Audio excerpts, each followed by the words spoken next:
Just these few days outside of Comfy, the IP adapter has been updated and completely reworked. So let's take a look at this video together. We'll go through these 11 official example workflows and try to understand the deeper meaning behind them as we go. This is actually a comparison between combining in bands and IP adapter advanced. First, let's confirm the 4 input images, then check the positive prompt, a man sitting on a sofa. This combination is embedded here with 5 options in total. Now let's compare these 5 options. In my current observation, the images generated by addition and averaging are quite similar. Adding these elements together is relatively easy to understand. It's just combining the elements from 4 images. Well, the concept of average is also quite easy to understand here. It might mean taking elements from the 4 images and averaging them out. This area isn't quite clear on what it's doing right now. This is our default option here, and I also like its effect the most. He tried his best to restore all the elements from the 4 pictures. There's one last option, subtraction. You should perform the subtraction from top to bottom.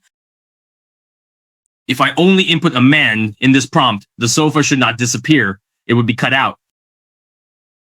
Let's check it out. Indeed, the sofa is also gone.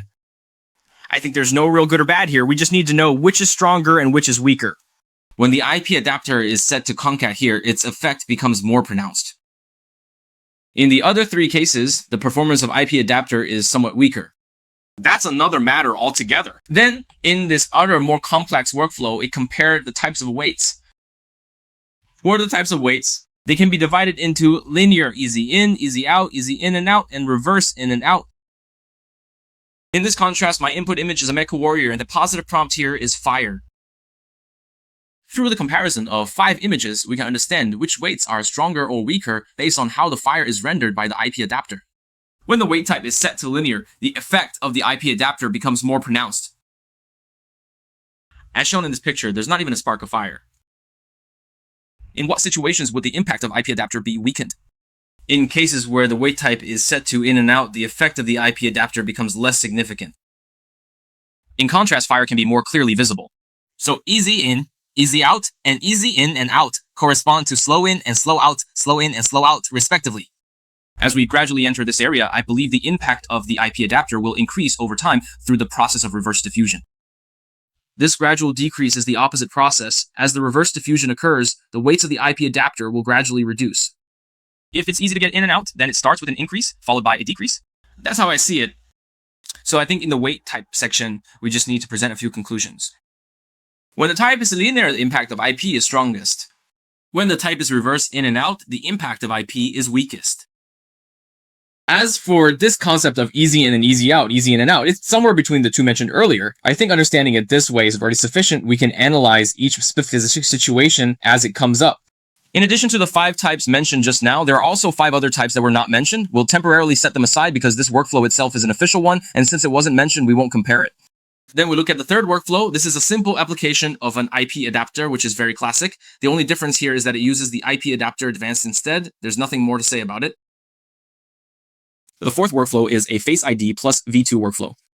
So this is the first time I've mentioned the IP adapter Unified Loader Face ID in my video. Earlier, when we load Face ID, we might need to load a loader model to match it. Now, it has been integrated into a single node. You can simply choose your own version of the Face ID model, making it more convenient. Connect it between the model and the IP adapter Face ID. So we also notice that this loading method does not require clip vision or in-3-face. You don't need to load this original IP adapter model loader anymore. That's the 5th workflow section. The IP adapter unified loader with Face ID has already been introduced.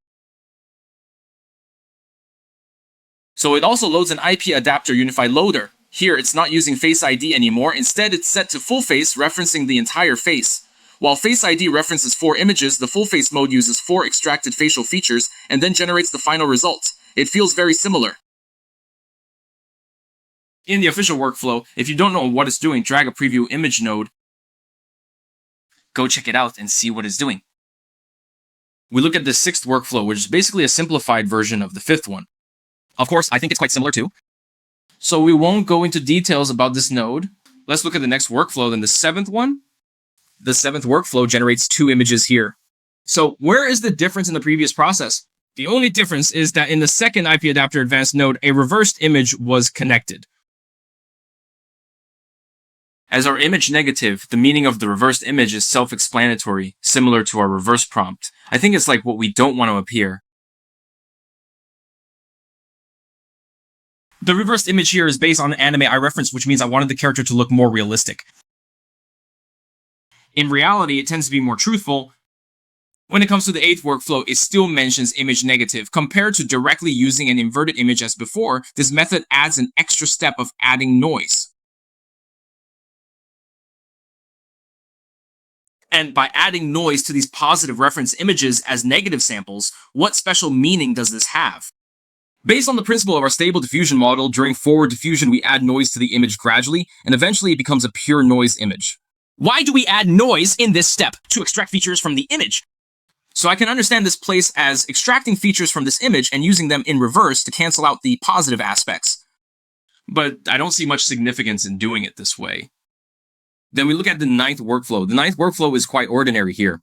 With this IP adapter unified loader, we don't need to load the clip vision model or the IP adapter model loader separately. They're all integrated into one. The 10th workflow is called the IP adapter tied. Now, what's different about this IP adapter tied? The key is that it turns the reference image from the IP adapter into 2 square images for reference. Why a block diagram?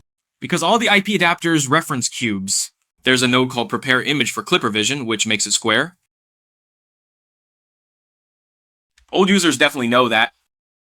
So here we see the 11th workflow, the IP adapter unified loader. It's an old friend already. Where is the Here, in the IP adapter encoder, we can adjust the weight of a single image. The weight here can clearly be adjusted. If we add this to the batch image node, we won't be able to adjust the weights. The difference lies here. It's been a long time since I made such a lengthy video. So to wrap up, let me address some common questions people often ask, like how to create a workflow. This place is actually asking me how to learn ComfyUI. So I'll just tell you directly, most of these plugins GitHub addresses will provide you with a demonstration workflow. What you need to do is quite simple. For example, when dealing with new IP deployment, go through it and understand the new workflow thoroughly. It would be best if you could master it completely and even memorize it. They're like the letters A, B, C, D in the 26 phonetic symbols. Sometimes you don't need to ask why. For example, take the basic IP deploy node. Shouldn't we question why the node image is connected to an image? Why is Clipper Vision connected to itself? It just is that way. It was born like this. For this official power, you must show absolute respect. Then where would our basis for creating workflows come from? Then, what else is worth mentioning? This update to the IP adapter has made all previous IP adapter nodes ineffective. So if your workflow previously showed red for the IP adapter, you just need to make a simple replacement. If there's another one, the author mentioned that he is in need of money and hopes that people who want to profit from this project will give him some feedback. So I'm saying that in recent days, for example, the financial issues related to stability or the financial problems faced by authors like this, it's not very important. Open source software is free, but the effort of the authors should be acknowledged. We try our best to avoid making their work completely free without compensation because otherwise it would be hard for them to sustain themselves. He can be a good person for a while, but if he is a freelancer without relatively stable income, he might not be able to stay a good person forever.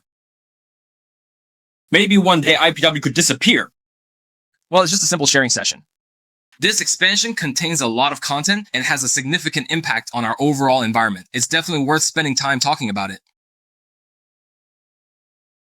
Navigate to Running Harbor and click on the AI option or click the link in the introduction to register and you'll receive 1,200 points. Logging in daily will also give you an additional 100 points. The corresponding AI workflow and one-click AI applications have been deployed online and can now be run and tested online.